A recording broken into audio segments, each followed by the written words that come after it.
Muy buenos días, ¿cómo están? Buen día, profe Y y 5 compañeros. iniciamos.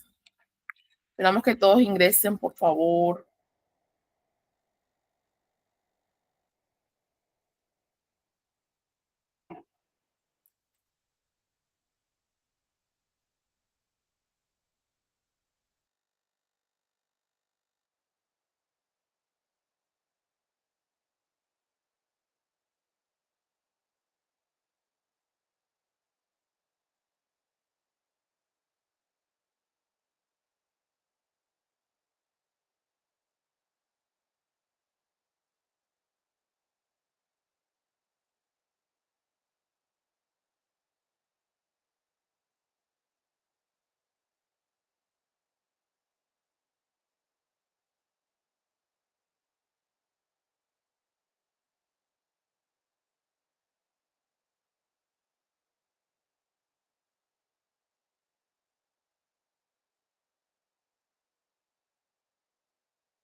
Buenos días, ¿cómo están? Buen día, profe. Muy bien, ¿y usted? ¿Todo bien, doctor? ¿Podría hacer una foto, por favor, si todos pueden encender? Les cuento que ayer estuve por Lacones y va a ser más que obligatorio el tema de... No van a creer, así que denle gracias a Dios que están terminando su doctorado. Van a ser súper exigentes y más por el tema de las conexiones. Tenemos que tomar asistencia en la entrada de los alumnos, le habla de su puesto, entrada de los alumnos, mitad de clase y final de clase, y mínimamente para que puedan considerar un doctorado, 3 horas de conexión. Así es que aprovechemos este tiempo que tenemos de gracia todavía, en el tiempo que podamos. Yo sé que todos trabajamos, tratamos de que entiendan que los de salud tenemos nuestras guardias, que estamos, que de hecho nos conectamos a veces desde nuestro trabajo, que nos llaman para las urgencias, etcétera, etcétera, etcétera, pero no nos entienden y no nos van a entender, ¿verdad? Porque no están en nuestros zapatos. Así es que lo que yo les pido es lo máximo que puedan, si pueden tener encendido, y aquellos que están con dificultades van a tener que ir viendo cómo poder, ¿cómo se dice? Van a tener que justificar. O sea, la justificación viene desde un certificado médico, todo eso. Así que, por favor, es una obligación de la educación virtual. Sí, la educación virtual vino para quedarse, pero con sus pros y sus contras. ¿Está bien? Ok, profe. No es que seamos argeles ni nada. Es para todo eso. No estaba solamente en nuestra universidad, estábamos todas ahí.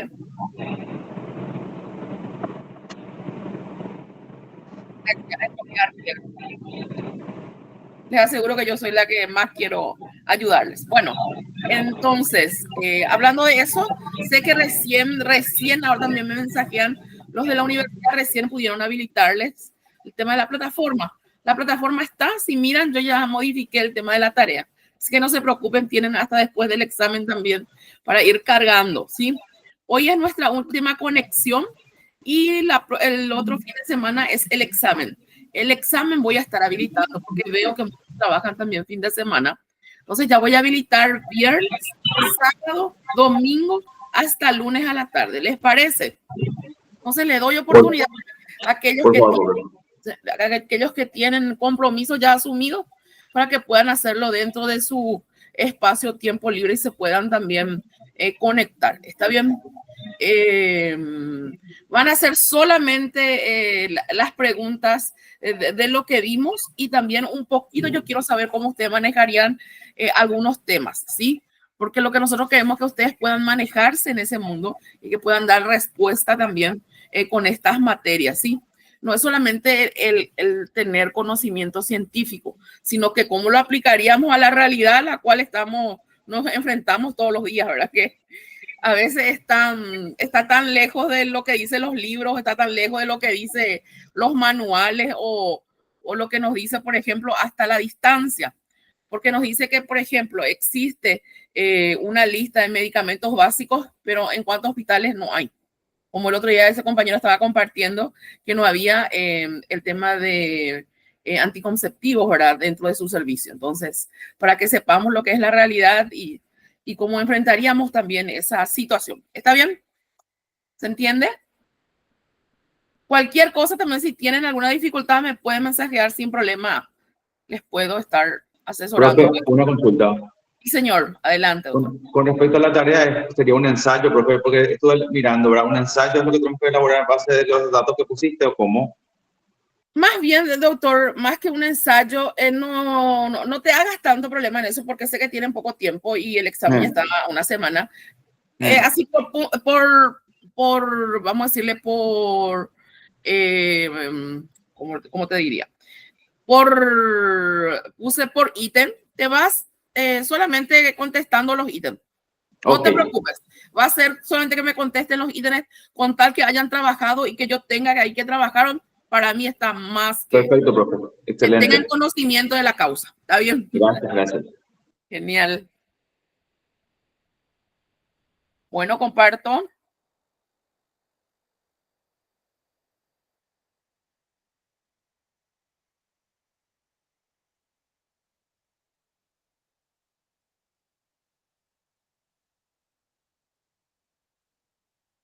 Me avisan, por favor, cuando tengan en pantalla. Se ve, profe. Gracias, doctor. Muy bien, entonces vamos a hablar un poquitito de la farmacoeconomía y el acceso a medicamentos, ¿sí? Vamos a introducir un poquitito los principios de la farmacoeconomía, el análisis de costo y efectividad, costo-beneficio, políticas de acceso y equidad de medicamentos y algunos programas de financiamiento de cómo estos programas se financian a nivel de la salud pública, ¿sí? Porque nuestro doctorado es en salud pública. Tenemos que manejar, ¿verdad? Y también tener conocimiento de dónde es lo que salen esos rubros para poder adquirir esos medicamentos, ¿sí? Bueno, vamos a hablar un poquitito de principios de la farmacoeconomía y dice que es una disciplina que ayuda a tomar decisiones sobre el acceso a medicamentos, ya que analiza los costos y beneficios de los tratamientos. Su enfoque se centra en la relación entre el costo de una intervención y sus resultados en la salud. Estos principios son fundamentales para informar decisiones en la salud pública. Y a veces no entendemos qué es lo que pasa, ¿verdad? Por ejemplo, solemos escuchar que tenemos medicamentos para una cosa y se saca del cuadro básico, como lo solemos llamar también, otras, ¿verdad? Y no entendemos el por qué. Tenemos que entender que cuando hablamos de costo-beneficio, tratamos de cubrir a la mayor población que está consumiendo ese medicamento. Cuando ustedes lleguen al Ministerio de Salud y tengan que ver el cuadro básico y ustedes tengan que darle el ok a esos medicamentos, van a tener que ver por la mayor cantidad de gente o velar por la mayor cantidad de gente que está consumiendo ese medicamento. Por eso también a veces decimos, pero ¿por qué se sacó del cuadro básico, verdad? O por qué habrá sido. Quizás muchas veces no tiene que ver también con el precio, sino que más bien es por la utilidad que se le da y vos tenés un presupuesto. Vamos a poner así números pequeños. Vos tenés 1 millón nomás para comprar 50 medicamentos, ¿sí? Entonces, entre esos 50 medicamentos, vos tenés que ver cuál es tu población que está consumiendo, ¿sí? Y de ellos vos tenés que otra vez decidir cuáles van a ser aquellos que vas a tener que comprar como cuadro básico para todo el país. Yo creo que no ha de ser nada fácil y todos los profesionales siempre nos quejamos de por qué no se puso el otro medicamento, ¿verdad? Yo creo que no ha de ser fácil también el hecho de estar dentro de cualquier de estos departamentos, ¿verdad? Y tener que uno pelearte por tu presupuesto y otro estar ante una sociedad que necesita de ellos, ¿verdad? Y no solamente la sociedad, sino que nosotros mismos, los personales que estamos detrás, también mucho cuestionamos algunas decisiones. Nosotros mismos, ¿verdad? La terapia intensiva. Dios mío, ¿verdad?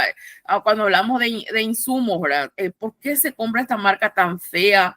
¿O por qué si es que tenés que usar 3, 4 del mismo y se rompe, no resulta, tiene pérdidas? Y a veces quizás caemos en el tema de que lo barato sale caro, ¿verdad? Yo creo que muchas veces. Entonces también deberíamos de ver por ese lado que quizás nos cueste un poquitito más, como hacemos en nuestras casas, y tener por un tiempo y resulta más para, no solamente cuando hablamos de vida humana, mucho más delicado, ¿verdad? Costo y efectividad, entonces, habla de que esta evalúa la relación entre el costo del medicamento y su efectividad en mejorar la salud. Permite priorizar intervenciones que ofrecen más beneficios por cada unidad monetaria gastada y es esencial en la toma de decisiones de financiación en el sistema de salud. Cuando hablamos del costo-beneficio, hablamos del análisis que compara los costos de un medicamento con los beneficios monetarios que aporta a la sociedad. Se utiliza para determinar si una inversión es un medicamento que justifica su costo. Este enfoque ayuda a optimizar la asignación de recursos de salud. Como les dije, no creo que sea nada fácil y tenemos que tratar de cubrirle a la población entera, ¿sí? Y por eso también hablamos de que tenemos que entender que siempre vas a tener un presupuesto, ¿sí? Cuando hablamos, por ejemplo, de medicamentos, entiendo y no voy a caer, siempre acá le ponemos como ejemplo al doctor González, ¿verdad? El que fue ministro por un día, que pensó en voz alta que al hablar de medicamentos oncológicos le costó el cargo, ¿verdad? Solamente un día pudo durar como ministro de salud. Y a veces nosotros como personal de salud vemos el costo-beneficio y te das cuenta que una persona quizás con un CA ya en grado 4, grado 5, ¿verdad? No, los medicamentos que utiliza son de alto valor monetario y no se va a curar, ¿verdad? Vamos a llamarlo así, o no le vas a dar de alta. Entonces, quizás solamente le damos algo paliativo, ¿sí? Y él pensó en voz alta y se acuerdan que le costó el cargo. Entonces, yo creo que a veces también cuando somos demasiado honestos, claro, tenemos mucha susceptibilidad y a nadie le va a gustar escuchar eso, ¿verdad? Hasta nosotros mismos, si tenemos un familiar, no nos va a escuchar, no nos va a gustar. Por más que les digo, en mi caso, mi papá estuvo internado conmigo en mi terapia. Yo veía, por ejemplo, la dosis de sus inotrópicos. Yo veía cómo estaba programado su respirador. Y yo sabía cuál era el pronóstico, pero claro que no quería entender, ¿verdad?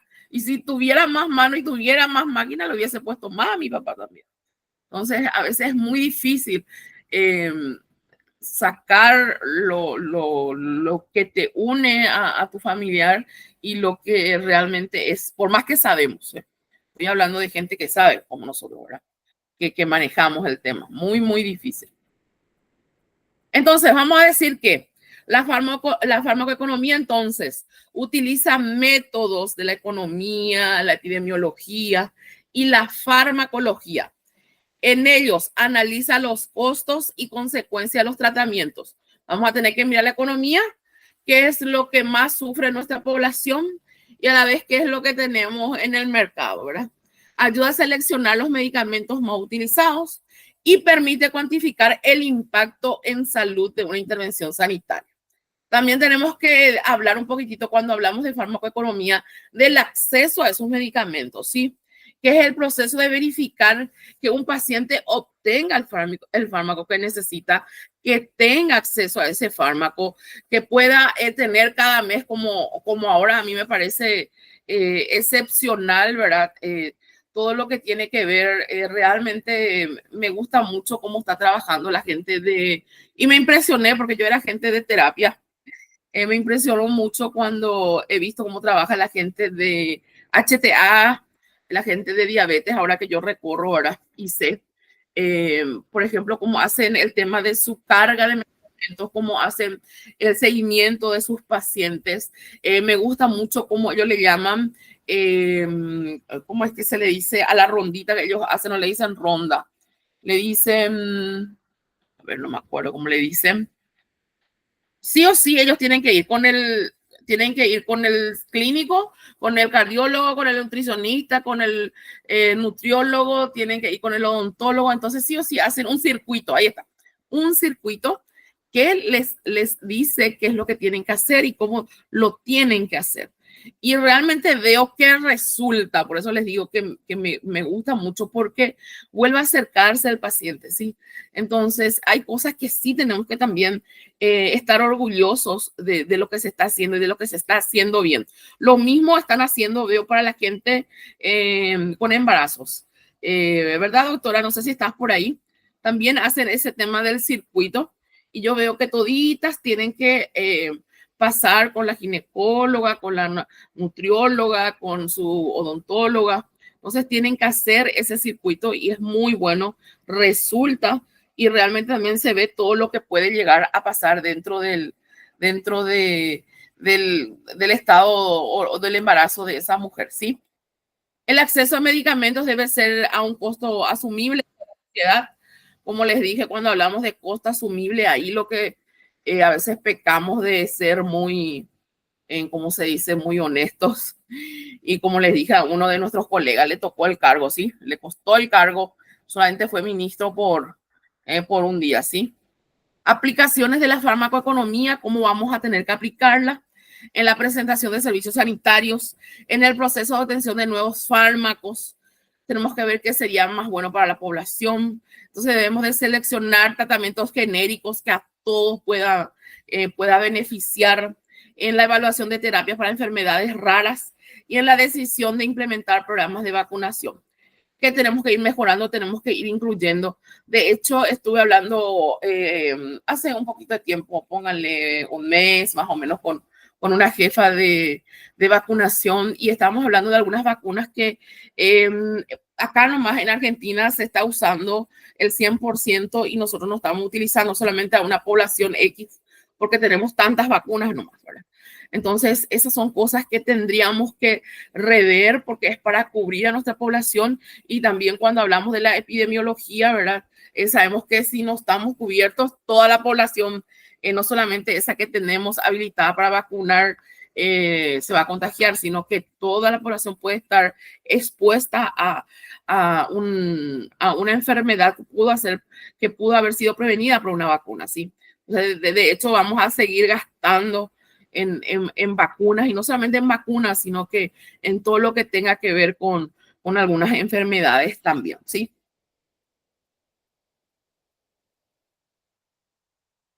Políticas de acceso. Cuando hablamos de políticas de acceso, tenemos que decir que ellas buscan garantizar que todos los pacientes o no solamente pacientes, usuarios, sino que toda aquella persona que se acerque puedan acceder a los medicamentos esenciales. Estas normativas son fundamentales para enfrentar desigualdades en la salud.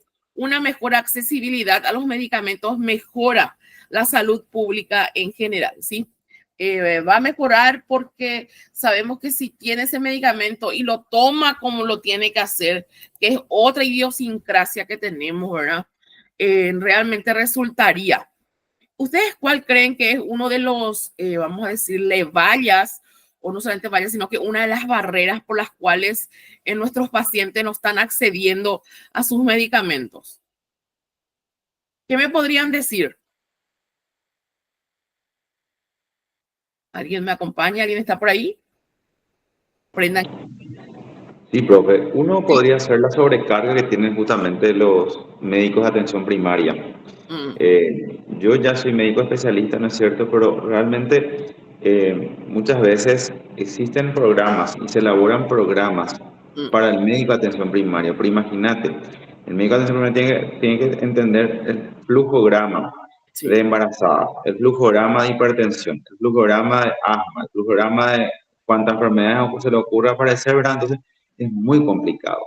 Y cuando realmente llegan nosotros como especialistas, yo soy nefrólogo, me dedico al trasplante renal.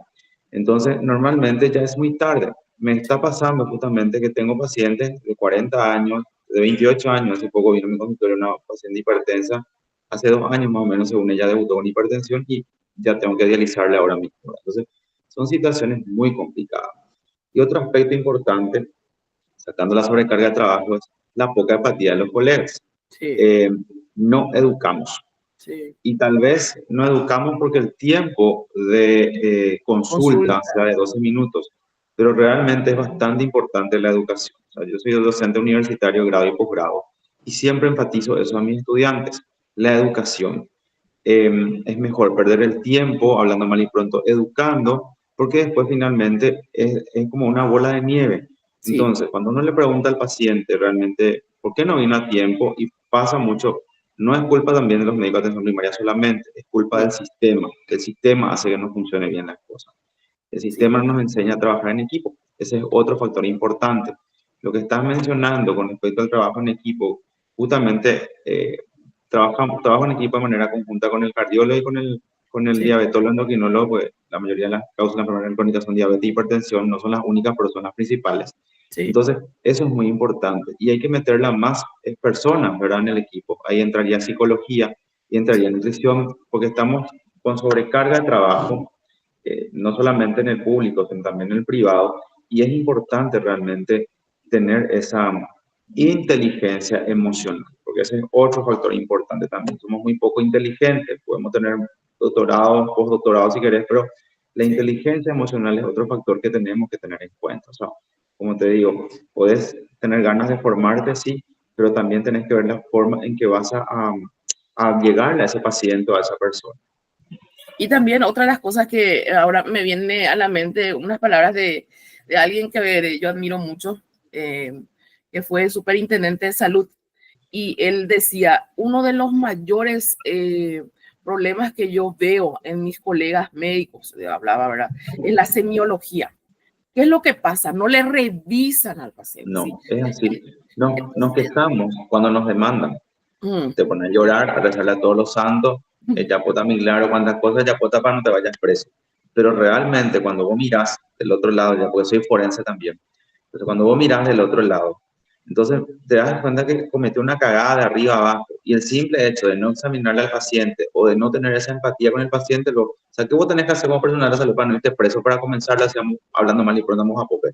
Estar de cerca con el paciente. Estar de cerca. Yo tengo varios pacientes que son monorrenos a consecuencia de mala praxis, por ejemplo. Que el propio paciente te dice, doctor, el ginecólogo, el urólogo, quien fuese que haya operado en ese momento, cortó de más y me dijo que cortó de más, pero como era muy amigo mío, como era, yo le quiero mucho a mi doctor, no le demandé. Estamos hablando de los años 80, 90, ¿verdad? Hoy por hoy difícilmente no demanden, pues lleva otras conjeturas, ¿verdad? Pero es así, es estar de la mano con el paciente. O sea, si cometiste una cagada o realmente no, quédate por lo menos ahí de cerca para que sepan que por lo menos Guajujape están interesados, ¿verdad? O sea, son situaciones que realmente, y esto no te enseña en la facultad. O sea, la facultad te da muchas herramientas teóricas, pero realmente no te enseña lo que pasa en la vida real. Cuando uno se recibe, realmente ahí va aprendiendo sobre la marcha, ¿verdad? Entonces, somos fácilmente demandables los profesionales de la salud. No escribimos. Parece lo que nos cobran por letra, no es ni por palabra, por letra, realmente cuando vamos a escribir. Entonces, son muchas dificultades que tenemos realmente. Y después lloramos y le pedimos a todos los santos para que no nos vayamos presos. Y vuelvo a repetir. Situaciones. Sí, y vuelvo a repetir algo también, que yo siempre digo que duermo con el enemigo, ¿verdad? Mi esposo es abogado y ellos les cuento que se reúnen entre ellos. Vamos a poner, tienen un caso, ¿verdad? Y muchos de ellos toman varios casos y también entre ellos medicina legal. Entonces, y hablan de nuestra historia clínica, hablan de cómo indicaste, porque hasta la indicación médica, ese recetario que le dan, hasta eso están trayendo para los juicios. Así es que cuidemos de cómo estamos indicando, de cómo se está poniendo o por ejemplo, y a veces, y entiendo, cierto, yo no sé cómo lo hacen y les felicito, doctor, en serio, por la gente que no te felicita, te felicito, te cuento, ¿verdad? En 12 minutos no sé cómo hacen para poder ver a un ser humano y saber lo que tiene, porque encima de todo, me pongo nomás en perspectiva, ¿verdad? Yo me voy a ir y te voy a decir realmente lo que ahora me pasa, pero en ejemplo, le voy a poner ejemplo a mi mamá te va a contar desde que nació más o menos hasta ahora, ¿verdad? Que mucho quizás también encubre, porque no somos adivinos. El paciente tiene que decirte qué es lo que le pasa, porque no, él te va a hablar lo que nosotros vemos van a ser los signos, pero los síntomas, él te tiene que referir. Así mismo. No vas a llegar a un diagnóstico si es que él no te refiere. Y decirle al paciente, la verdad que no sé dónde estás parado, no entiendo lo que te pasa, porque yo soy muy sincero con mis pacientes cuando vienen con un problema clarísimo, le digo, ni idea tengo lo que te pasa, este tratamiento que voy a hacer, pero no sé. Vamos a pedirte las cosas porque justamente le va adivino no soy. Pero sí, trato de llegar por lo menos a un diagnóstico sintomático por revisarle primero al paciente, o sea, eso es muy importante. Es demasiado importante eso y es lo que nos está pasando y como manejo residentes dentro del, pues soy docente de IPS para nefrología, entonces manejo residentes también vamos ya, voy con ellos, ¿qué estás escribiendo? ¿Qué estás poniendo? Mírale tal cosa, revisarle tal cosa, le revisaste, le viste, le escuchaste, ¿qué escuchaste? Y me voy yo a revisarle después. Sí. Para que no me vengan con estupideces, ¿verdad? Y seamos quijillosos, ¿verdad? Seamos quijillosos porque están detrás de nosotros. Nos pisan nuestros talones y no nos damos cuenta. O sea, pensamos, no sé si realmente tenemos nuestro angelito de la guarda, ¿verdad? Pero probablemente sí. Ha de ser así, profe, porque realmente somos muy descuidados. Somos muy descuidados. No escribimos todo lo que tenemos que escribir. Escribimos esquelas, expuestos. Y sí, una vez me pasó, ¿verdad? Tuve un paro en Nefo cuando era residente y me iba impreso si realmente los familiares mandaban, porque mi licenciada solamente escribe paciente entra en paro, se reanima, paciente muere, ¿verdad? Sí, y yo cuando ya terminé la parte de medicina legal y ciencia forense en la nacional, ¿verdad? Entonces yo, ¿qué vos escribiste ahí? Y mire, no, yo sí, por vos yo me voy preso, le dije, de ninguna manera vas a escribir eso, vamos a abrir una nota otra vez, te voy a dictar lo que vas a escribir, porque es así, o sea, no trabajamos en equipo o no hablamos el mismo idioma. Y eso también es bueno, doctor. Miremos cuando trabajamos así en equipo. Yo te cuento que yo estuve mucho tiempo en la terapia intensiva del Hospital Nacional y ahí hice mucho lo que es trasplante renal. Y te cuento que no me gusta encima, ¿verdad? Porque es muy, es específico. Sí, es alta complejidad. Mucha complejidad. Es también para el personal que está allá adentro es bien duro. Y también tu paciente ya sale muchas veces bien lúcido. Entonces, vos tenés que tratar con lo que están ahí 5 médicos que te están presionando más tu paciente, ¿verdad?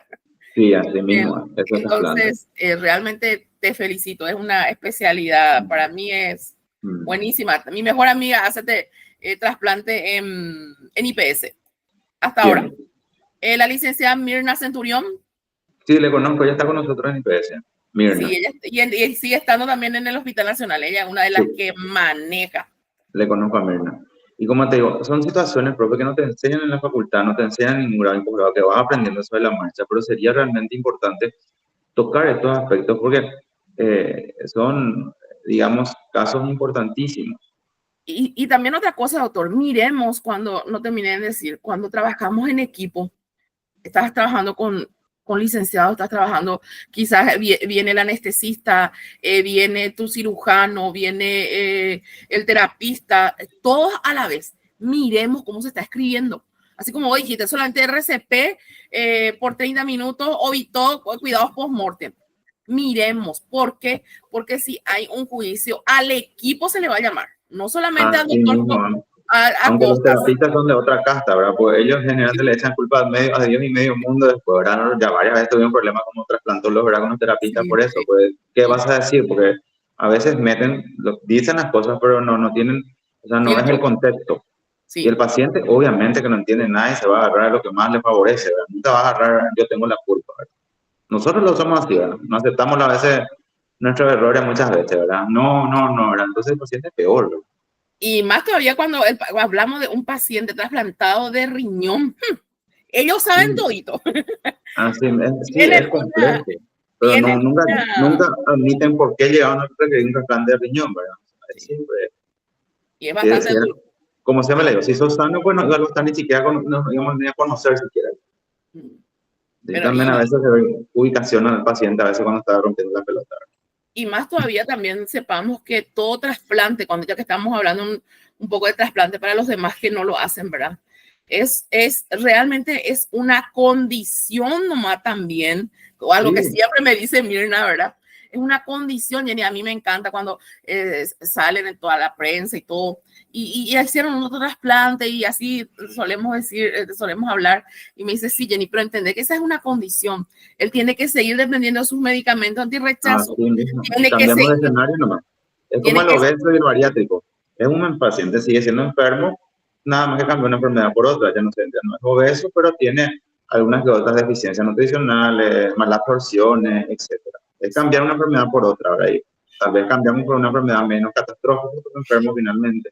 Pero a veces nos pero cuesta, pues, vamos a lo mismo, nos falta educarnos. O sea, nosotros lo tenemos falta que educarnos educarnos. primeramente y después podemos educar a los demás. Entender que siguen siendo enfermos. Eso es lo que ella siempre me dice. Entender que van a depender de su medicamento. Entender que no es como, y voy a poner un ejemplazo, ¿verdad? Esta niña Liz, que fue trasplantada el corazón, Sí. ¿verdad? Que ella no se fue, una vez no se fue a su control y le costó la vida. Una vez. Y es lo que vemos diario en las transiciones. Cuando son pediátricos, adultos, adolescentes, adultos, es un tema, no sé cómo harán los pediatras, pero te juro que nosotros los adultos vienen con otro chip, vienen con el chip de que vos estás de la mano, el cuadernito, los pinceles, y cuando vienen adultos no tenemos ni una mano, ni cuadernito, ni pincel, o sea, ya es solo, es un adulto, tiene que estar ahí, él solo se respalda, no es que la mamá va a entrar con él a escuchar lo que pasa. A la consulta. Suelo permitir en mi consulta igual que entre la mamá, ¿verdad? Pero me dirijo exclusivamente al paciente porque ya es un paciente adulto. Que es algo simpático también. Hace poco me tocó, vamos a hablar un poco de eso. Me piden un favor para que a él atiendan a un chico, no sé, tenía que rendir o tenía que ir es un jugador de fútbol, tenía que ir para irse al exterior, pero tenía que tener un screen de médico. Entra con la médica que le digo y entra con la mamá, ¿verdad? Y las preguntas que hacía, mute estaba el muchacho y la mamá la que contestaba. Se da la vuelta a la doctora. Señora, su hijo tiene 22 años. Deje que él responda, él es el que va a viajar. Sí, pero nos pasa mismo con las esposas y los esposos. Yo llamando justo en arameo luego cuando escucho esa estupidez, ¿verdad? Generalmente cuando le mira a la esposa para que la esposa hable, no, vos sos el paciente o si te va a venir a tu esposa vas a tomar igual. O sea, no, conmigo no hay eso. Ella sabe, no. Vos Y tenés que está saber. bien, doctor, como decís, educar, es decirle, ¿verdad? No, Que porque es el paciente. el día que no esté uno de ellos, ¿cómo va a ser? ¿Que va a olvidar todo lo que tomaba? No. Ay, somos una raza rara, grande. Así mismo. Demasiado matriarcado ya. No. Y seguimos. Entonces, la farmacodinámica, farmacoeconomía tiene que ver con la aplicación de conocimientos y técnicas, por lo que estamos hablando y viendo, la evaluación económica del campo de medicamentos y la efectividad y la eficiencia de ese medicamento, ¿sí? Para su obtención tenemos que ver el costo-beneficio social y ver algunas herramientas útiles para medir también esos efectos, ¿sí? Y esos efectos pueden ser decisiones sobre los recursos disponibles que tenemos. Sí o sí tenemos recursos, vamos a decirle, no solamente disponibles, sino que cuando no decimos lo disponible, sino que casi siempre es reducido ese recurso, ¿sí? Tenemos que mirar también un poco la intervención sanitaria a la cual tenemos que llegar. Tenemos que ver también o ver un instrumento para tener un mejor resultado de costos, para tener una mejor práctica sanitaria y cuantificar cuál sería a nivel salud el impacto que va a tener esa decisión que estamos tomando dentro de la farmacoeconomía. Y no solamente esto, yo no creo que dentro del ministerio nomás, ¿verdad?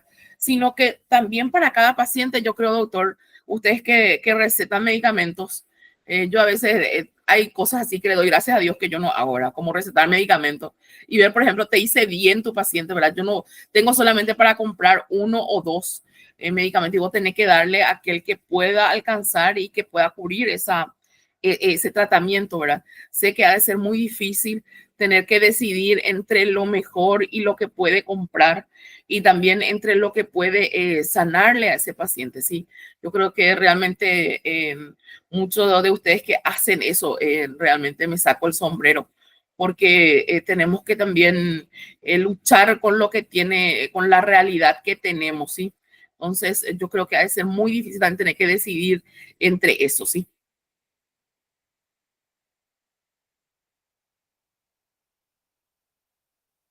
El acceso, cuando hablamos de acceso, hablamos que busca que todas las personas independientes en su situación socioeconómica, justamente lo que estamos diciendo, tengan acceso a esos medicamentos.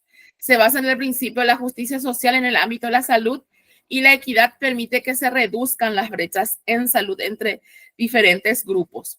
Tenemos que entender que existen, como les dije, medicamentos esenciales. Una lista de ellos incluye aquellos que deben estar disponibles a precios accesibles también para la población. Eso también el ministerio mira, ¿verdad? Para que estén accesibles, aunque a veces la diferencia es muy grande acá a metros o a kilómetros nomás de lo que es el Paraguay, ¿verdad? Vemos grandes diferencias con Clorinda, ¿verdad? Que muchos de los pacientes van a comprar de ahí, ¿verdad? Estos medicamentos son cruciales para atender las necesidades de salud más comunes y la disponibilidad garantiza un acceso adecuado y oportuno en los tratamientos, ¿sí? Tenemos que entender que también es muy importante tener la disponibilidad de esos medicamentos, como nos pasó cuando fue COVID. Entonces es muy importante también contar con estos medicamentos y entender que alguna vez nos puede tocar a nosotros también dentro de lo que somos o hacemos, ¿verdad? Entonces, tener esa conciencia también de ser buenos administradores. Cuando hablamos de los medicamentos, hablamos que existe una preparación farmacéutica. Entre ellos, es esencial saber que estos medicamentos tienen que prevenir, proteger y preservar la salud del estado patológico o el estado de ese paciente. Entender que existen componentes importantes para el hombre y las organizaciones sociales, ver qué producto o industria se está también ofreciendo a nivel internacional, ver lo que esto representa a nivel de comercio y la venta, ver, por ejemplo, también cómo existen las modalidades de consumo, como las prácticas terapéuticas, la prescripción médica, la relación entre médico-paciente, la disponibilidad de los fondos públicos, los recursos económicos que tenemos, la adquisición, ver el consumo de cómo sería, si esto sería productivo, si es más personal. Ahora, por ejemplo, yo veo mucho que se está consumiendo y la verdad que ahí cuando se libera un poquito el doctor Juan nos puede decir el tema, por ejemplo, me preocupa mucho que muchos jóvenes están consumiendo mucho la parte de, se van a los gimnasios y a diestra y siniestra están consumiendo el tema de proteínas o los que son los preparados, esto que ni siquiera sé que tiene muchas veces, o si está avalado por alguien, ¿verdad? Y esto va directamente, va a ir afectando su salud, ¿sí? Y no solamente su salud, sino que tenemos órganos que pueden afectar, ¿sí? No sabemos qué hace a nivel cerebral, no sabemos qué hace a nivel gástrico, no sabemos qué hace a nivel del riñón. Y tenemos que saber que como médicos y como funcionarios de salud vamos a ver esto dentro de unos cuantos años, si realmente eran cosas buenas o realmente lo que hizo fue afectar la salud de de nuestros usuarios, ¿verdad? O de la gente que lo está consumiendo, ¿sí? También veo ahora mucho que se está consumiendo toda la parte y sepamos quién nos receta, ¿sí? Y de dónde están saliendo ese tipo de pastillas, el tema para el descenso de peso, ¿sí? Veo en las redes sociales lleno y no sabe ni de dónde salió, ¿verdad? No sabe quién preparó, si fue el yuyero de la esquina. Entonces, mirar un poquito y entender y decirle si tenemos oportunidad a alguien que está consumiendo, que sepa lo que está consumiendo, ¿sí? Que pueda realmente saber qué es lo que está consumiendo, porque no, muchos de ellos ni siquiera saben qué es lo que está consumiendo en ese momento, ¿sí? Sí, adelante. Profe, Sí, justamente en eso. Buen día. buen día, corazón. Tengo una amiga que me dijo la semana pasada que se estuvo aplicando este inyectable nuevo que es para bajar de peso. Entonces yo no soy del área, ¿verdad? Sí, Creo que Ozepino, no sé cómo se Oxepip, llama. Oxipip. Bueno, 600.000 exactamente. cuesta. Y se fue en una farmacia. Y en la farmacia le dijo, no, este tal cosa te va a hacer bien. Se aplicó creo que una o dos veces, después ya paró, se internó. Tuvo varios días internada y hasta ahora me dice que no puede comer ciertas cosas, le hace mal en el estómago. Y yo le di Una un tunda. tuque, ¿verdad? Porque siempre le digo, hay que consultar, porque con la salud no se juega, ¿verdad? O sea, que a la pucha. Y la gente pues se queja mucho de los costos, ¿verdad? Pero los costos Sí, está pagando por todos los años de estudio que tiene un profesional, le dije, no porque se le antoja, vos está pagando por sus conocimientos. La gente no quiere pagar o no quiere ir a consultar, ¿verdad? En el hospital público porque muchas veces hay mucha gente también, ¿verdad? Era así como estaba diciendo el doctor. También, bueno, la sobrecarga que hay y yo creo que tiene que mejorar el sistema de la atención primaria. Creo que ahora hay en proyectos que se van a habilitar muchas más unidades de salud familiar, pero tiene que funcionar realmente ciertos programas y tiene que tener, como dice el doctor, el equipo multidisciplinario también. No es solamente que una persona tiene que llevar o un médico o un licenciado, porque yo veo también que algunas veces los licenciados están solos y sí. tienen que llevar varios programas y hay muchos médicos que no están haciendo el trabajo que tienen que hacer o muchos licenciados que no están haciendo su trabajo. Entonces, esto se tiene que supervisar y mejorar también para que también si hay medicamentos que le alcance a todo, o por lo menos a la población que necesite realmente, ¿verdad? Y hay que controlar a las farmacias también, porque hay Sí. medicamentos que no tienen por qué de indicar, y yo que soy del área, vamos a decir, del área de ginecobstetricia, siempre le digo a mis pacientes, por favor, el farmacéutico no es un médico, el farmacéutico no es un obstetra o una persona que estudió muchos años. Por algo es que uno se va y estudia. Tenemos que ver cómo está clínicamente esto y esto. No es cualquier anticonceptivo. Hay anticonceptivo que ya está fuera vamos a decir, de circulación, porque es como la tecnología que vamos mejorando para que tengamos menos reacciones adversas a la paciente, pero tenemos que ver si no tiene una patología de base. Pero hay un descontrol total. Sí. Hay un descontrol y no hay lo que decía el doctor, la real educación. Eso es lo que necesitamos. Y en la facultad yo creo que se tiene que mejorar el sistema de educación a la comunidad, a las personas. Yo sé que a veces hay muchísimos pacientes también, pero se tiene que mejorar en cuanto a eso, tomarnos, aunque sea 2, 3 minutos y empezar a educarle a nuestra gente. Los que son también agentes comunitarios, yo no sé cómo están trabajando porque no soy del área del ministerio, pero yo creo que con ellos tenemos que empezar, porque para eso a ellos se les contratan, ¿verdad? Para que vayan saliendo, creo que, ¿verdad? Y entonces con ellos empezamos, ¿verdad?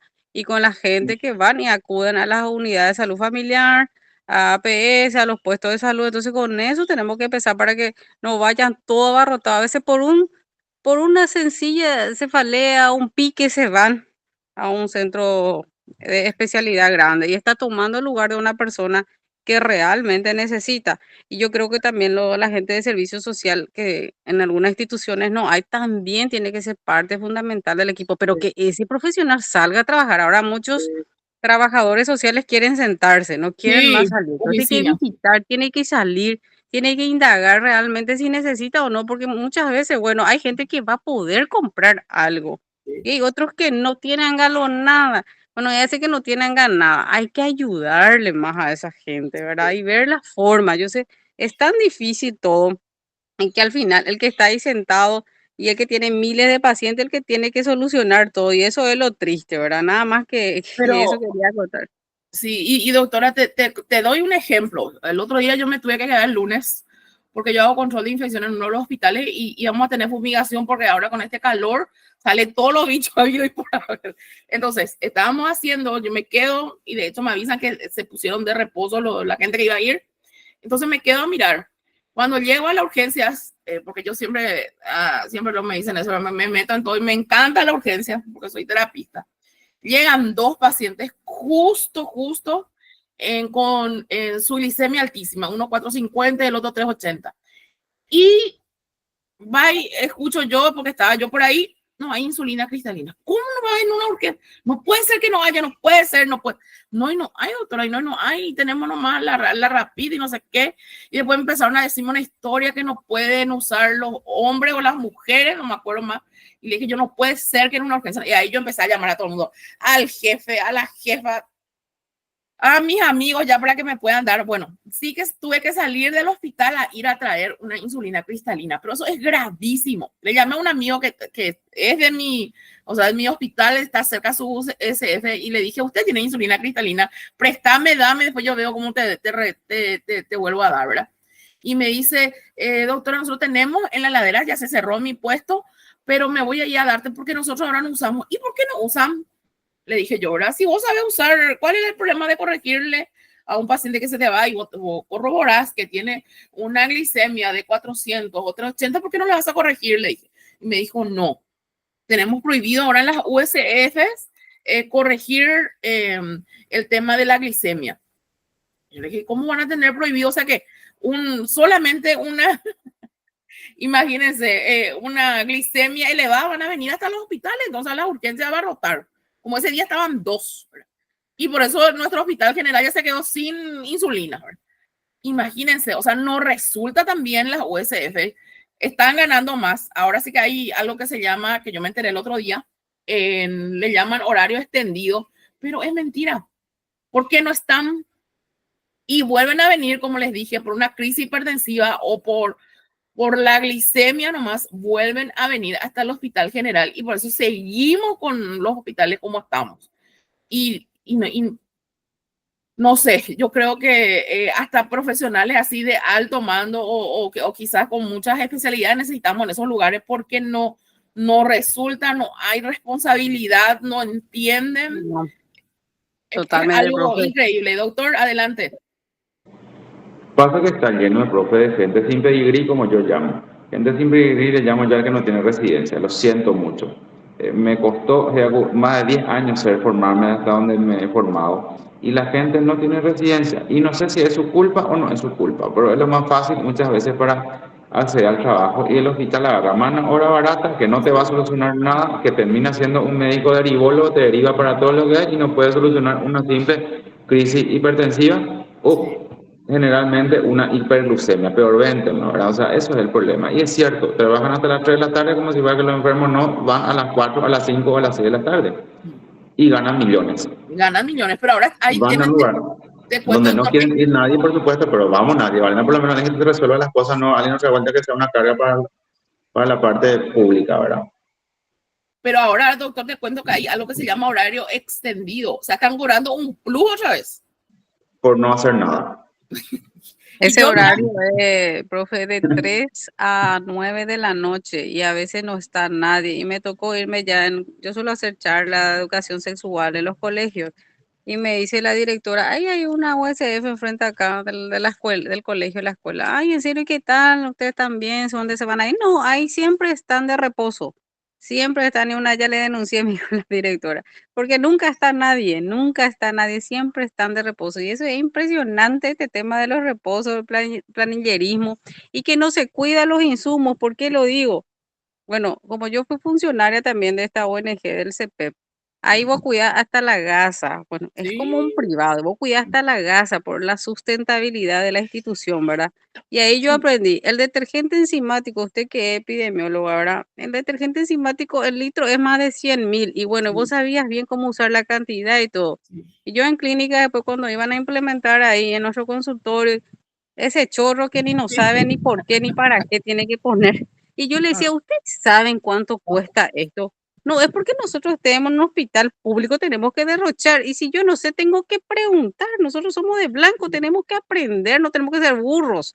Sí. O sea, yo puse un cartel, tanto ML para tanto, tanto. A la pucha, cuidemos lo nuestro, eso nosotros pagamos, nuestro impuesto. A la pinta, ese no se damos así, que no nos importe. La gasa tiene que ser la medida que corresponda, chiquitita, Sí. no mucha. O sea, que impresionante, hasta para hablar Y de sepamos, estas cosas, de la lavandina, de lo que sea. La gente no le importa, doctora y doctor, que le estoy escuchando y, atentamente, ¿verdad? Y me impresiona cómo dice el doctor la mano barata, cualquiera entra, a mí me asusta, ya les dije, de la parte médica, médica, ¿verdad? Porque bueno, los licenciados por lo menos, bueno, estamos, aunque también no le voy a eximir de eso, ¿verdad? Pero no. los médicos estamos mediocremente y ¿qué estamos criando? El día de mañana yo voy a ser una señora de edad, voy a necesitar, o mi familia mismo que ya necesitó y ya le tuve que amenazar a un médico para que le vea, para que le hagan signos vitales a mi padre que el dengue le estaba matando, para que le pongan una vía, nomás lo que yo quería que le ponga que le hidraten. Y no lo hacían. Y acá también, acá en Capital mismo, acá no me atendieron bien, mi suegra tuvo un ACV isquémico y no fue evaluada como corresponde. O sea, ¿en manos de quién estamos? ¿Dónde están los supervisores? ¿Dónde está el control real? Todo, hay todo figura, hambre espectacular, tenemos normas, leyes, todo, pero no se cumple. Y viene la persona, ya se muere, o como dijo el doctor, ya viene ya con una dolencia o con una mala praxis, una negligencia y muchas veces por prójimo que es por amigo, porque no tienen lo para demandar, lo que sea, aunque muchos ahora ya te demandan, ¿cierto? Lo que estás diciendo, doctora.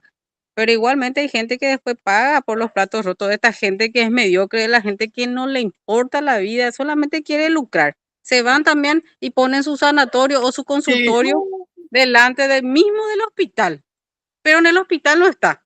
Pero está ahí en su consultorio y haciendo todos los análisis, haciéndote los estudios y todo con una sonrisa. Pero sin embargo, en el hospital público no te da pelota. A eso nomás lo que voy, ¿verdad? Cierto, doctora. Estoy de acuerdo contigo. Video, adelante, por favor. Buenos días, profesora, ¿cómo está? Buenos días. Quería nomás aportar algo también, Sí. escuchando la preocupación de los compañeros, ¿verdad? Tema de APS, USF. Y nosotros realmente somos muy diferentes de lo que estamos en la campaña. Y lo que llamó una vez también lo que la gente que son de la capital, ¿verdad? Tengo un conocido que trabaja en la USF y ellos se sorprenden luego de lo que nosotros hacemos por acá, ¿verdad? Sí. Yo soy licenciado en enfermería. Nosotros por acá somos médicos. Y Sí. para los pacientes para acá por la campaña, muchas veces ellos no miden quién es médico, quién es licenciado, quién es técnico. Para ellos todos son doctores. Doctores. Es el problema que nosotros pasamos por la campaña porque muchas veces nosotros tenemos que resolver el trabajo de los médicos. Porque realmente yo suelo escuchar que hay médicos, compañeros que ganan y no hacen como se debe hacer, ¿verdad? No hacen bien su trabajo. Eso es cierto. En muchas partes son así, ¿verdad? Pero no todos. Por ejemplo, nosotros acá sufrimos bastante, ¿verdad? Cuando vamos a enviar nuestro paciente, por ejemplo, para Sí. una Traslado. embarazada, por ejemplo, te voy a poner una embarazada para enviar a un hospital de Santa Rosa de la Guardia. Acá yo estoy cerca de Santa Rosa de la Guardia, unos 60 kilómetros estamos de Santa Rosa de la Guardia. Santa Rosa de la Guardia es lo que queda un poco más cerca, ¿verdad? Pero cuando nosotros vamos a derivar pacientes, es un problema enorme que nosotros tenemos que sufrir todos los días. Eso porque nadie quiere recibir pacientes, ¿verdad? En el hospital no quieren recibir pacientes. Y nosotros, por ejemplo, acá en la USF varias veces tuvimos parto institucional, ¿verdad? En la USF. Varias veces ya tenemos. Este año, por ejemplo, dos ya estamos teniendo, ¿verdad? Y se va a ir sumando, ¿verdad? Y tenemos que Wow. hacer Y cirugía. sí, se va a hacer. Por ejemplo, el tema, por ejemplo, cuando tenemos pacientes que tienen altísimo su glicemia, PA y eso era, nosotros resolvemos esas cosas, pero nosotros no nos enviamos a los hospitales. Siempre tratamos de resolver, ¿verdad? Y cuando hay más complicaciones, ahí lo que vemos para ir a derivación. Pero no te sientas mal, Ovidio, no es que estamos echando tierra a las USF, ¿verdad? Acá mismo, en las urgencias de acá del hospital, te hablo de mi hospital, donde yo estoy, donde yo tengo conocimiento de causa. Ahí mismo tenemos médicos, por ejemplo, que como estaba diciendo el doctor, no tiene esa preparación, salió del 6º curso y porque su hermano es amigo, hermano del gobernador, ¿verdad? Está dentro de las urgencias y están atendiendo pacientes. Y también a nuestros pacientes, yo te cuento que no es muy fácil tener que derivar. De hecho, SEME, yo creo que está aplazadísimo, SEME, ¿verdad?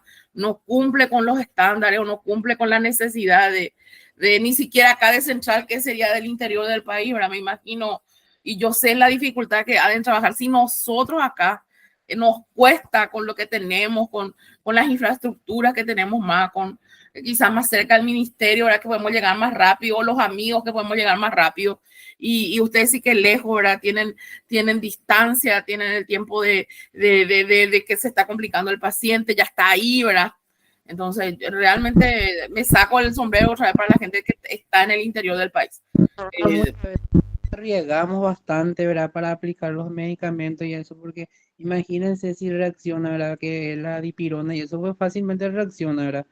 Y nosotros acá hay muchas veces cuando hay pacientes que tiene temperatura alta, tenemos que ¿verdad? Podemos enviar. Y yo conozco que la gente que es capital que trabaja ahí cerca de los hospitales, unas cuadras de prueba, enviamos a los pacientes ahora con alta temperatura cuando enviamos al hospital, ¿ve? O con un pequeño vómito, ellos ya envían al hospital. Y nosotros esas cosas, por ejemplo, resolvemos, siempre resolvemos por acá, ¿verdad? Como te dije, somos los doctores de los pacientes acá, todos ellos no miren quién es médico. Ellos solamente necesitan soluciones. Eso es lo que ellos siempre buscan en la USF por acá, por la campaña. Y lo que yo veo es que la gente del capital se está mal acostumbrando, ¿verdad? Porque tenía que resolver esa cosa, no enviar al hospital, ¿verdad? Porque ellos tienen médico y me imagino que tienen la capacidad de resolver, ¿verdad? Nosotros muchas veces no tenemos médico y tenemos que resolver. Hoy el problema es en cuanto a la educación, como estaba diciendo ahí la compañera, ¿verdad? La facultad mismo es lo que está fracasando porque yo estoy cerca de Pedro Juan Caballero, ¿verdad? Que es otro departamento. Y vos sabés que hay en Pedro Juan mínimo 12, 10 facultades de medicina hay. A full están los brasileros para estudiar ahí. Millones de brasileros vienen ahí y fácilmente se reciben. En la época de pandemia ellos se reciben todo en virtual. Y como, imagínense si en el día de mañana, cómo lo que se van a enfrentar con los pacientes. Eso es lo que es muy preocupante en cuanto a la salud. Y es algo que también tenemos que volver a levantar el prestigio, porque estamos perdiendo prestigio, tanto los licenciados como los médicos. Como estaba hablando con una persona también mayor, ¿verdad? Antes se sabía, por ejemplo, que el doctor Juan Acosta, por ejemplo, era médico y su comunidad sabía que él era médico. Y la comunidad le respetaba como tal. Él era, vamos a decirlo así, era un ciudadano ilustre. Todo el mundo sabía cuando estaba un médico en su comunidad, así como lo estoy en el interior del país. Pero acá perdimos mucha identidad. Perdimos el hecho de que se pueda confiar en tu trabajo como vecino, como amigo, como, no sé, perdimos también eso. Yo creo que eso tenemos que volver a generar. Más todavía nosotros que nos seguimos preparando a la pinta. Si estamos y nos preparamos y somos científicos, por supuesto que vamos a dar mejor respuesta. Entonces tenemos que ser también mejores personas, ¿sí? Y les cuento, cuando somos médicos y hacemos la parte médica, somos enfermeros, ¿verdad?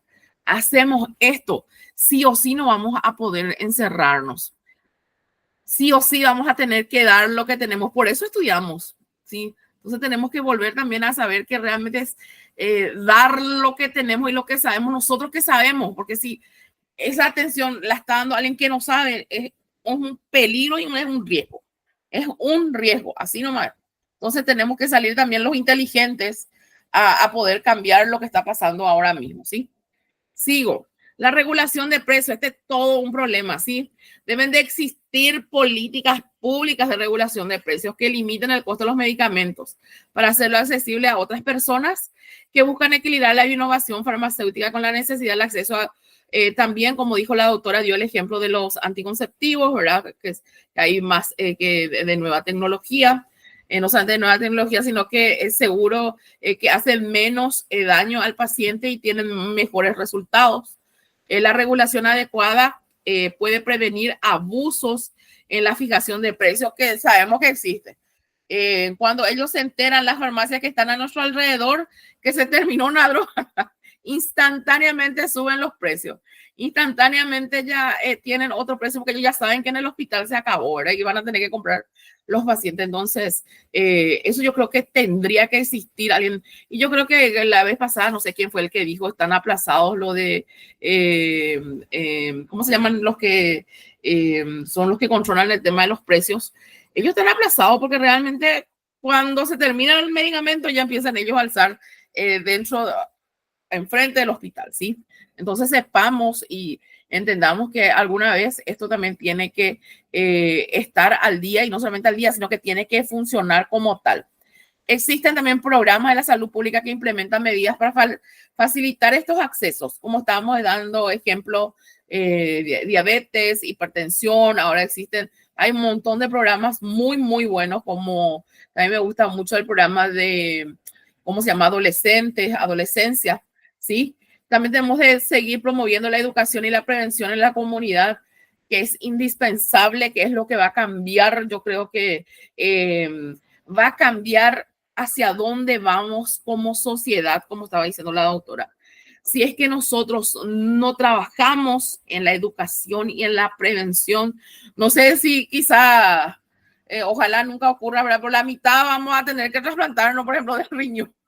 Porque como estaba diciendo recién, y no sé si el doctor escuchó, ¿verdad? Muchos de nuestros jóvenes ahora dentro de estos gimnasios consumen, qué sé yo, de esas cosas enormes que yo no sé qué le hace al riñón, al intestino, al cerebro. Y no es solamente ahora, sino que más adelante, ¿verdad? Más adelante vamos a ver los resultados de esas cosas que se inyectan, profe, se inyectan este tema los esteroides. Lo que es lo más grave, creo que, ¿verdad, doctor? Lo que se están inyectando esta gente. Pero para mí, que es lo que consumen, porque tienen muchísimas cosas. Las drogas recreativas. ¿Verdad, doctor? Tienen potasio, un montón de cosas, tienen así muy... No, la verdad, hay un incremento importante entre los médicos mismos, los estudiantes, ¿verdad? De uso de drogas recreativas. O sea, marihuana y cocaína son un poroto con todo lo que se meten, ¿verdad? Es terrible. Es terrible, sí, así es. Sí. Entonces, debe de existir un criterio farmacoeconómico para evaluar la eficiencia del tratamiento. Cuando hablamos de la farmacoeconomía, entonces tenemos que detectar la problemática para adquirir algunos medicamentos costosos, ver las enfermedades comunes, como tenemos un alto índice y todos los días tenemos mayor índice de pacientes con VIH, tenemos muchísimo, no van a creer, tuberculosis aquí a nivel central. Altísimo es los pacientes que están dando positivo, la malaria, evaluar el costo-beneficio, ver el campo de los medicamentos, ver el beneficio terapéutico que va a tener para nuestros pacientes, evaluar la economía de nuestros pacientes, incorporar la circulación en las siguientes etapas como la selección, la adquisición, distribución, prescripción de fármacos, y ver también lo que, como estaba diciendo y dijeron todos, ¿verdad? Trabajar con equipos multidisciplinarios, porque entre todos debemos de dar un buen tratamiento a ese paciente que está confiando en nosotros y que se está acercando hasta una institución de salud, ¿sí? Quizás a veces, no es quizás a veces, sino que siempre un profesional con esa especialidad va a ser mejor, porque justamente hizo la especialidad. El nutricionista sabe cómo manejar su área, el psicólogo sabe cómo impactar en esa vida de ese paciente. Entonces, entre todos debemos hacer el tratamiento para el paciente y también, como estaba diciendo, evaluar, por ejemplo, el mejor medicamento. Y que hace rato no escuchó el doctor, por ejemplo, yo creo que ha de ser muy difícil el tema de elegir y saber, por ejemplo, qué indicarle a un paciente si te dice, bueno, yo tengo hasta acá lo que puedo pagar y no me va a alcanzar el mes para comprar todo el medicamento. Entonces, tener que elegir otra vez uno de menor costo para poder darle, ¿verdad? Yo creo que ha de ser difícil también tener que elegir eso y saber que no le estás cubriendo lo que querías cubrir, ¿verdad? Y muchas veces hacemos eso, ¿verdad? Y sabemos que quizás o va a venir peor o solamente estamos atajando que no crezca. Nosotros cuando hablamos, por ejemplo, de microorganismos, solamente detenemos, no le curamos. Entonces, realmente tendríamos también que ojalá alguna vez tengamos ese apoyo como las instituciones públicas, y solamente se van a poder dar con las nuevas políticas públicas, esto sí, porque no vamos a poder cambiar de nosotros lo que vienen nuestros usuarios a decirnos, porque no vamos a poder comprarle a los 10 pacientes que vienen o que les falta su medicamento, porque no nos va a dar el cuero también. ¿Sí? Es muy difícil entender y hacer eso. Cuando hablamos de programas de financiamiento, existen estrategias para asegurar la disponibilidad de estos medicamentos a través de algunos mecanismos, y estos programas garantizan que los medicamentos esenciales lleguen a quienes lo necesitan.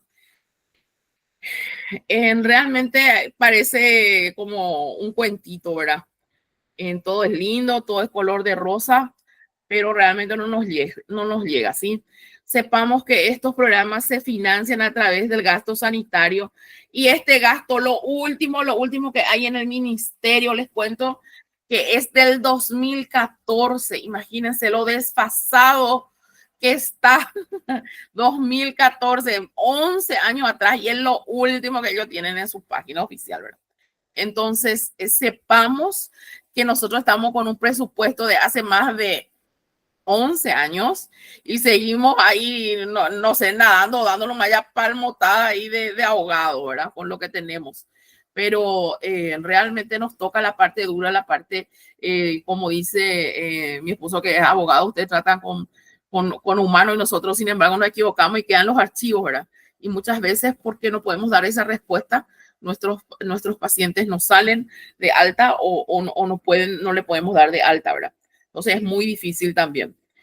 Sabemos que esos fondos vienen de fondos gubernamentales. El financiamiento provisto por el gobierno esenciales para garantizar el acceso a medicamentos esenciales. Estos fondos son utilizados para subsidiar costos y mejorar infraestructuras de salud. La asignación adecuada de estos recursos es crucial para mantener la calidad del sistema de salud. Esto sería bueno, como les dije, parece cuentito, porque no lo vemos, ¿sí? Sería bueno que sea equitativo y que a todos nos llegue, ¿sí? A todos sin ¿cómo se dice? No porque seamos más amigos o estemos más cerca o estemos más lejos, sino que todos podamos recibir realmente de la misma manera. Colaboraciones de organizaciones internacionales. Sabemos que también tenemos el apoyo, ¿verdad?, de la OMS, que nos ayuda a mejorar el acceso a medicamentos a nivel global, a las vacunas. Facilita el intercambio de conocimiento y recursos entre otros países, y colaborar, esto permite colaborar con problemas de salud comunes de manera más efectiva. Lo que pasó, por ejemplo, cuando fue lo de COVID, sí, que vimos cómo tuvimos que ayudarnos entre todos. Modelos de compra colectiva, tenemos que conocer esos modelos de compra colectiva que permiten que grupos de países o instituciones puedan adquirir medicamentos en conjunto, como fue el tema de vacunas cuando fue COVID. Esto le otorga mayor poder de negociación para obtener mejores precios, y la compra colectiva es una estrategia eficaz para aumentar el acceso a esos medicamentos. Entender también que existen programas de subvenciones que proporcionan ayuda financiera para la compra de medicamentos a las poblaciones vulnerables, que facilitan el acceso a tratamientos que de otro modo serían inalcanzables, como lo son las patologías dentro de los pacientes oncológicos, los pacientes también trasplantados. ¿Tienen ustedes, doctor, verdad, una ayuda internacional, por ejemplo, para los antirrechazos? No solamente es a nivel nacional, ¿verdad, doctor? No, la Seguridad Social compra generalmente los medicamentos y el Instituto Nacional de Nefrología también. Lo que solemos hacer normalmente cuando al IPS le falta es prestar antirrechazo del ministerio, en este caso el Instituto Nacional de Nefrología, que es el ente regulador, y eso es lo que se suele hacer. Realmente faltan antirrechazos, pero no son muy frecuentes. Y cuando nos están faltando, solicitamos ayuda al INN, Instituto Nacional de Nefrología, para que nos puedan proveer. Doctor, preguntita, un medicamento antirrechazo, no estoy al día, por eso te pregunto, ¿se consigue a nivel público? ¿Se puede conseguir? Sí, se consigue a nivel público. Tenemos laboratorios que traen los originales y están los hindúes también que están ahora a la orden del día, ¿verdad? Sí conseguimos tacrolimus, ciclosporina, acetioprina, ácido micofenólico, micofenolato, tenemos acá en el país. O sea, se trae, se puede conseguir. ¿Y los costos, doctor? Y ahí generalmente estamos hablando de tacrolimus 5 millones, una caja de 60, si mal no recuerdo, y ácido micofenólico estamos hablando de 1,5 millones, 50 cápsulas. Y ellos están consumiendo para los pacientes, si se va a comprar de farmacia. Para un paciente. Para un paciente para 15 días. Wow. 15 días. Imagínense, como me dice, y vuelvo a las palabras que me dice Mirna ahora. Es una condición que cambió, ¿no?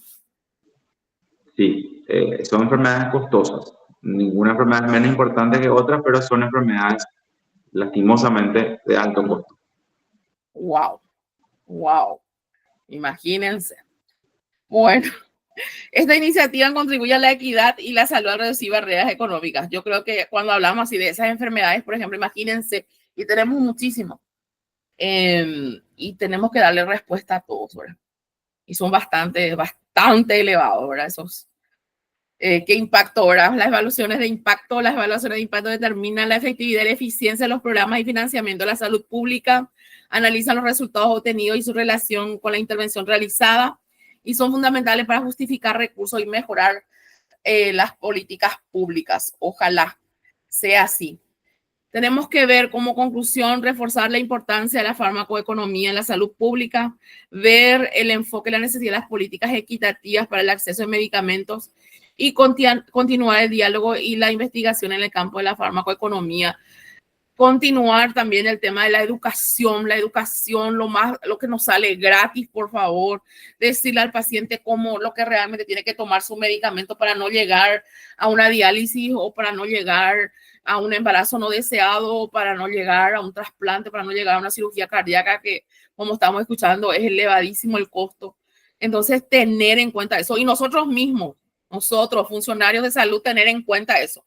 Porque a veces nosotros somos muy buenos para los demás, pero para nosotros mismos no cumplimos con nuestros estándares, ¿sí? Entonces también entender eso para nosotros mismos y cumplir, tener nuestros médicos de cabecera, confiar en nuestros médicos de cabecera, ¿verdad? Y hacer lo que te dice tu médico de cabecera también, ¿verdad? Que es muy importante. Y quería dejarle con esta palabra que estuve viendo, que me llamó mucho la atención, que dice: la exclusión farmacéutica hace referencia a la falta de acceso por la acción de dejar fuera, impulsada por ciertos intereses y organismos. Leí también algo que me dolió muchísimo, que decía que un paciente que habla a las farmacéuticas y dice que un paciente que se cura es un paciente que ellos perdieron. Así es que sepamos que todas las farmacéuticas muchas veces, no digo todos, muchas veces no van a ir para que el paciente pueda ir de alta o se pueda curar, entre paréntesis, ¿sí? Yo creo que más bien es el médico el que tiene que ir velando, el que es el ángel de la guardia del paciente, y debe de serlo, porque ese es su negocio, el de vender ese medicamento, ¿sí? Sepamos y seamos conscientes también de eso, ¿sí? Dejar de compartir, quiero tomarles una fotito, algo que quieran acotar, decir.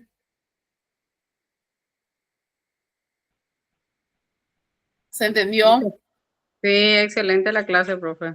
Da gusto playarnos también. No, es que sirve de catarsis también, ¿sí? Sepan que se dan cuenta que cuando uno hace doctorado, es más bien ver lo que y escuchar. A mí me sirvió muchísimo escuchar de los que ya están en el campo, de lo que están haciendo, cómo están, por ejemplo, solucionando sus problemas y qué haríamos si tenemos ese problema dentro de nuestra comunidad o donde estamos, porque así podemos manejarnos. Y realmente les animo otra vez, ya que estamos en nuestra última conexión, conózcanse entre ustedes, ayúdense entre ustedes, hagan ese, como estábamos hablando, ese circuito de profesionales y trabajemos juntos, porque de nosotros, me encanta también, ahora me vienen las palabras de un médico amigo, si nosotros no hacemos que esto realmente funcione, hablo de las políticas públicas, nunca va a funcionar, porque nosotros somos lo que sabemos. Los que están, quizás nuestros gobernantes no saben lo que pasamos nosotros dentro de los hospitales y lo que pasa a nuestros pacientes en las calles. Entonces tenemos que llegar únicamente al Ministerio de Salud, tenemos que llegar únicamente a ser senadores y diputados y no hacernos nomás o dar la espalda. Nos va a tener que tocar. Nos toca, y así es que si tienen la oportunidad de hablarle a alguien o si viene un paciente que es gobernador, pónganle también y que sepan la realidad que estamos teniendo dentro de nuestros hospitales. Bueno, termino diciendo que tienen para entregar su trabajo práctico hasta el lunes, que va a cerrar el tema del examen. El examen voy a habilitar desde el viernes hasta el lunes a la tarde para que no tengan inconveniente la gente que está de guardia, ¿sí? Esta también va a ser múltiple choice y 2 preguntas que van a tener que responder ustedes de su apreciación de cómo lo pasan dentro de sus hospitales o de su realidad. ¿Está bien? Genial. Bueno, fue un placer estar con todos ustedes. Aprendí mucho de ustedes también. Nos vemos. Gracias, profe. Un placer. Que tengan un lindo fin de semana.